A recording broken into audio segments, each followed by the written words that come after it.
வணக்கம் நண்பர்களே, நம்ம ஹெல்த் சேனலுக்கு உங்களை அன்புடன் வரவேற்கிறேன்.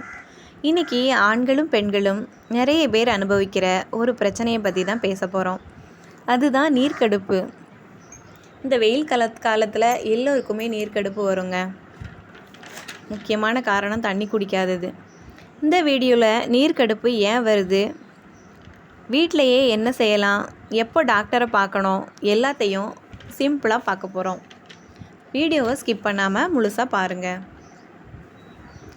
நீர்க்கடுப்புங்கிறது என்னென்னா, சிறுநீர் கழிக்கும்போது வலி, எரிச்சல் அல்லது அசௌகரியம், போதுமான அளவு தண்ணி குடிக்காதது அல்லது சிறுநீரகத்தில் ஏற்படக்கூடிய கற்களால் உண்டாகுது. வெயில் காலத்தில் அதிக வியர்வை வர்றதால நீர்ச்சத்து குறைஞ்சி யூரின் மஞ்சள் நிறமாகி எரிச்சலை ஏற்படுத்தும்.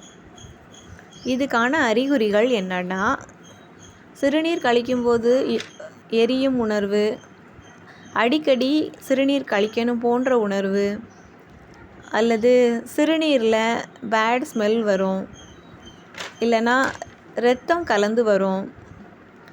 இதுக்கான வீட்டு வைத்தியம் இருக்குங்க. தினமும் குறைஞ்சது 3லேருந்து 4 லிட்டர் தண்ணி குடிக்கிறது மிக முக்கியம். வெந்தயம் ஒரு நல்ல ரெமெடிங்க. முதல் நாள் இரவே தண்ணியில் ஊற வச்சு வெந்தயத்தை சாப்பிட்றது, அதோட தண்ணியவும் குடிக்கணும். அது நல்ல பலனை கொடுக்கும். அடுத்து நீர்க்காய்கள், பழங்கள், தர்பூசணி, வெள்ளரி, சொரக்காய், இந்த மாதிரி நீர்ச்சத்து அதிகம் உள்ள பழங்கள், காய்கறிகளை அதிகமாக சேர்த்துக்கணும். சிறுநீர் வெளியேறும் பகுதியை சுத்தமாக வச்சுக்கணும். ஹைஜீனிக்காக உடம்ப வச்சுக்கணும். எப்போ டாக்டரை பார்க்கணும், காய்ச்சல், குளிர், வாந்தி அல்லது இடுப்பு வலி, இந்த மாதிரி சிம்டம்ஸ் இருந்தால் கண்டிப்பாக டாக்டரை பார்க்கணும்.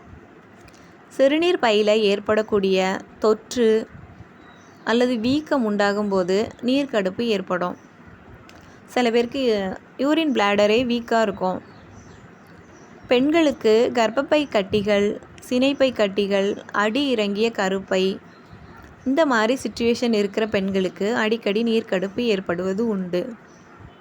அடுத்து மேகவெட்டைன்னு சொல்லக்கூடிய ஒயிட் டிஸ்சார்ஜ், அரிப்பு இருக்கிற பெண்களுக்கும் அந்த மாதிரி நீர்க்கடுப்பு வரும். இந்த வீடியோவில் இந்த தகவல் உங்களுக்கு பயனுள்ளதாக இருந்தால் லைக் பண்ணுங்கள், ஷேர் பண்ணுங்கள். இப்படி ஹெல்த் ரிலேட்டட் வீடியோ வேணும்னா சப்ஸ்கிரைப் பண்ணுங்கள். இந்த ப்ராப்ளம் உங்களுக்கு இருந்தால், எக்ஸ்பீரியன்ஸ் இருந்தால் கமெண்ட்டில் ஷேர் பண்ணலாம். அடுத்த வீடியோவில் இன்னொரு ஹெல்த் டாபிக்கோடு சந்திப்போம். நன்றி. Take care. Stay healthy.